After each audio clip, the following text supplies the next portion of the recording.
Yo, what is up everybody? It's your girl Tha Nun, coming at you live from, alright, not live, but you get it, from France. I'm hyped to bring you guys along with me on this adventure to one of the most iconic spots in the world, a place that looks like it's straight out of a storybook, Mont Saint-Michel. This UNESCO World Heritage Site is seriously mind-blowing. We're talking about a medieval abbey perched on a tiny island, surrounded by the craziest tides you've ever seen. It's like something out of Game of Thrones, but with less, backstabbing. So buckle up, smash that like button, and get ready for an epic journey through history, architecture, and maybe even some delicious French food. Let's do this thing! First things first, we gotta talk about the heart and soul of Mont Saint-Michel, the Abbey. This place is seriously old school, dating back to the 8th century. Can you believe that?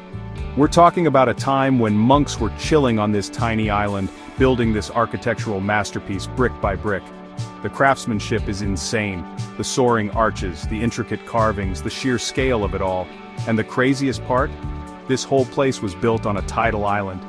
You heard that right, the tides here are so extreme that at high tide, this entire place gets cut off from the mainland. It's like its own little world out here. Standing on the Abbey's ramparts, looking out at the vast expanse of the bay, you can't help but feel a sense of awe. Imagine the monks looking out at this same view centuries ago, contemplating life, the universe, and everything. It's humbling, man. This place is more than just a building. It's a testament to human ingenuity, faith, and our connection to something bigger than ourselves. Okay, now that we've had our minds blown by the Abbey, let's hit the streets, or should I say, the single winding street that makes up the village of Mont Saint-Michel. This place is a maze of narrow cobblestone lanes lined with tiny shops, cozy cafes, and houses that look like they haven't changed in centuries. It's like stepping back in time, minus the, Black Plague and stuff. You can feel the history here in every stone, every creaky step, every whiff of freshly baked bread from the local boulangerie. But don't let the quaint charm fool you, this place gets packed with tourists. I mean, can you blame them? It's freaking beautiful. My advice? Get lost in the maze, wander down a side street, find a quiet corner and just soak it all in. You might even stumble upon a hidden gem like a secret garden or a tiny antique shop. Alright, let's talk about the elephant in the room, or rather the water surrounding the island. The Bay of Mont Saint-Michel isn't just some pretty scenery, it's a force of nature. We're talking about some of the most extreme tides in the world, with water levels that can rise up to 14 meters, that's like 45 feet.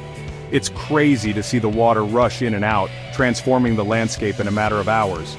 At low tide you can walk across the bay on the sand, which is pretty cool, but also a little nerve-wracking when you see how fast the tide comes in. Trust me, you don't want to get caught out here when the water starts rising.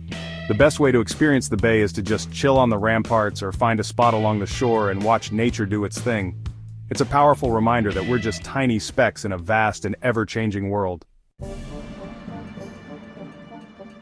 If you're a history buff like me, then you'll geek out on the museums in Mont Saint-Michel.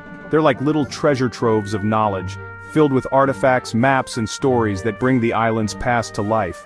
You've got the Historical Museum, which tells the tale of Mont Saint-Michel from its humble beginnings, as a hermitage to its glory days as a pilgrimage site. You can see how people lived here centuries ago, the clothes they wore, the tools they used, it's fascinating. Then there's the Maritime Museum, which dives into the island's connection to the sea. You'll learn about the treacherous tides, the fishermen who braved the waters, and the shipwrecks that dot the coastline. These museums might be small, but they're packed with information and they really add another layer to the whole Mont Saint-Michel experience. It's one thing to see the abbey and the village, but it's another to understand the stories behind them. Okay, I'm about to let you in on a little secret, a hidden gem tucked away in the heart of the village, the parish church of Saint-Pierre. Now, I know what you're thinking. Another church? But trust me on this one. This little church is easy to miss amidst all the hustle and bustle, but it's worth seeking out. It's got this peaceful, almost ethereal vibe, like a quiet sanctuary from the crowds. The interior is simple but beautiful, with stained glass windows that bathe the space in a kaleidoscope of colors. It's the perfect spot to just sit for a moment, collect your thoughts, and escape the tourist hordes. Plus, the church is dedicated to Saint Peter, the patron saint of fishermen. Remember those treacherous tides I was talking about? Yeah, these fishermen needed all the help they could get. Alright, let's be real, one of the best things about Mont Saint-Michel is the view. And there's no better place to soak it all in than from the ramparts. These ancient walls encircle the entire island, offering panoramic vistas of the bay, the village, and the surrounding countryside. It's seriously breathtaking. You can walk along the ramparts, stopping at different points to admire the view, snap some epic photos, and maybe even spot some of the local birds soaring overhead. My favorite time to come up here is at sunset when the sky explodes in a blaze of colors, casting a golden glow over the entire island. It's pure magic. Just a heads up, the ramparts can get pretty crowded, especially during peak season, but trust me, the view is worth the crowds. Alright, all this exploring is working up an appetite, right?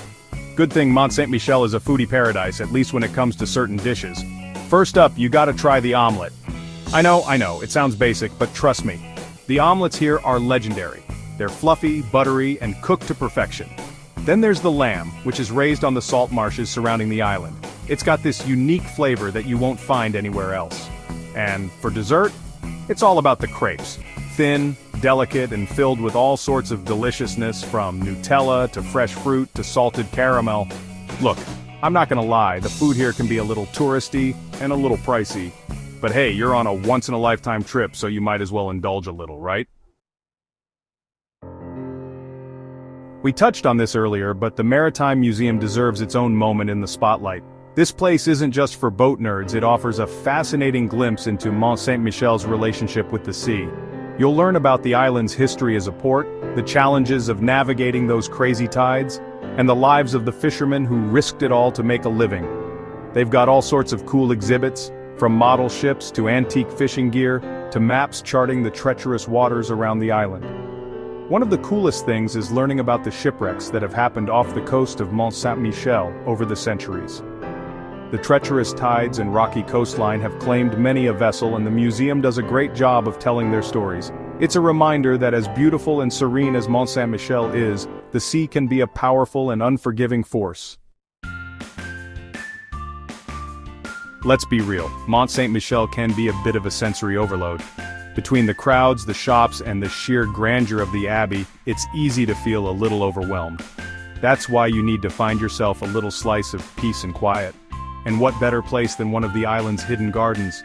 Tucked away behind the main streets and up winding staircases, these gardens offer a tranquil escape from the hustle and bustle. You'll find lush greenery, fragrant flowers, and benches where you can just sit back, relax, and soak up the serenity. One of my favorite hidden gardens is the Jardin des Plantes, located just behind the church. It's a small but perfectly formed oasis of calm, with stunning views of the bay. So take a break from the crowds, find yourself a garden, and recharge your batteries. You'll thank me later. If you think Mont Saint-Michel is impressive during the day, just wait until you see it at night. When the sun sets and the lights come on, this place transforms into something truly magical. The Abbey is illuminated in a warm golden glow, its silhouette reflected in the still waters of the bay. It's like something out of a fairy tale. The streets are less crowded at night, creating a more intimate and romantic atmosphere. You can wander the cobblestone lanes, pop into a cozy bar for a nightcap, or just find a spot to sit and admire the view. If you're lucky enough to be there during a full moon, the effect is even more spectacular. The moon casts a silvery light over the island, creating an ethereal glow that's hard to describe. Trust me, you haven't truly experienced Mont Saint-Michel until you've seen it at night. And that's a wrap from Mont Saint-Michel. This place is seriously something else. It's not just about the history or the architecture, it's about the feeling you get when you're here. It's a feeling of awe, of wonder, of being transported to another time and place. It's a reminder that there's still magic in this world, you just gotta know where to look. If you're planning a trip to France, put Mont Saint-Michel on your list. You won't regret it. And don't forget to subscribe and hit that bell icon for more travel adventures with yours truly. Peace out.